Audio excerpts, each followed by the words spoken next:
Hello all, അപ്പോൾ ഇന്ന് നമ്മളുള്ളത് ഡൗൺ ടൗൺ ദുബായിലാണ്. അപ്പോൾ ഇത് ദുബായിലെ ഏറ്റവും ഫേമസ് ആയിട്ടുള്ള സ്ഥലങ്ങളിൽ ഒന്നാണ്. അപ്പോൾ ഇവിടെ നമുക്ക് കാണാൻ സാധിക്കുന്ന പ്രധാന ഒരു അട്രാക്ഷൻ എന്ന് പറയുന്നത് ഓഫ് കോഴ്സ് ബുർജ് ഖലീഫ തന്നെയാണ്, വിച്ച് ഇസ് ലൈക്ക് ലോകത്തിലെ ഏറ്റവും ഉയർന്ന ബിൽഡിംഗ് ആണ്. അപ്പോൾ ഇതിൻ്റെ ടോട്ടൽ ഹൈറ്റ് എന്ന് പറയുന്നത് ഒരു 828 മീറ്റേഴ്സ് ആണ്. അപ്പോൾ ഇവിടെ നിന്നുള്ള വ്യൂ ഭയങ്കര അത്ഭുതമായിട്ടുള്ള ഒരു കാര്യമാണ്. ബുർജ് ഖലീഫയുടെ അടുത്ത് തന്നെയായിട്ടാണ് നമുക്ക് ദുബായ് മോൾ ഉള്ളത്. അത് നമ്മുടെ തന്നെ ലോകത്തെ ഏറ്റവും വലിയ ഷോപ്പിംഗ് മോളിൽ ഒന്നാണ്. അപ്പോൾ ഇവിടെ ഒരു 1200 അധികം തന്നെ ഷോപ്സും സിനിമാസ് ആൻഡ് റെസ്റ്റോറൻറ്റ്സ്, അക്വേറിയം ഇതെല്ലാം തന്നെ ഉള്ളതാണ്.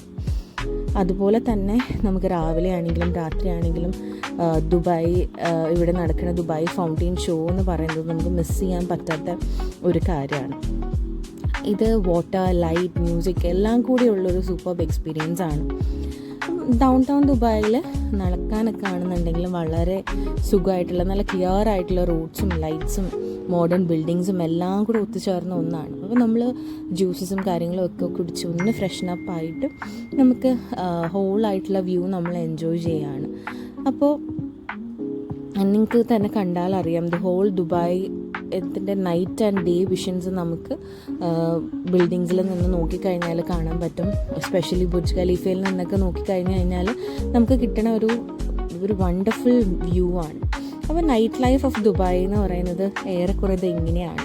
വാട്ടർ ഫൗണ്ടെയിൻസ് നമുക്ക് താഴെയാണെങ്കിലും അതുപോലെ തന്നെ നമ്മുടെ ഓരോ ലൈറ്റ്സിൻ്റെ അത്ഭുതങ്ങളായിട്ട് ഓരോ ബിൽഡിങ്സിനും നമുക്ക് നല്ല രീതിയിൽ തന്നെ കാണാനായിട്ട് സാധിക്കും. സോ ഓവറോൾ പറയുകയാണെന്നുണ്ടെങ്കിൽ ഒരു down town Dubai is like നമ്മൾക്ക് മെസ്മറൈസിങ് ആയിട്ട് നമുക്ക് കണ്ണുകൾ കുളിർമയേകുന്ന തരത്തിലുള്ള ഒരുപാട് കാര്യങ്ങൾ, പ്രത്യേകിച്ച് ലൈറ്റ്സും അതുപോലെ തന്നെ വാട്ടർ ഫൗണ്ടെയിനും അതുപോലെ തന്നെ വ്യൂ ലൈക്ക് ബുർജ് ഖലീഫയിൽ നിന്നൊക്കെയുള്ള വ്യൂ ഒക്കെ നമുക്ക് അത്രത്തോളം അമേസിങ് ആയിട്ടുള്ളൊരു കാര്യമാണ്. സോ എല്ലാവരും വൺസ് ദുബായ് വിസിറ്റ് ചെയ്യുകയാണെന്നുണ്ടെങ്കിൽ എന്തായാലും ഇതൊന്നും മിസ് ചെയ്യാതിരിക്കുക. So I hope you enjoy my video. Stay tuned. Bye.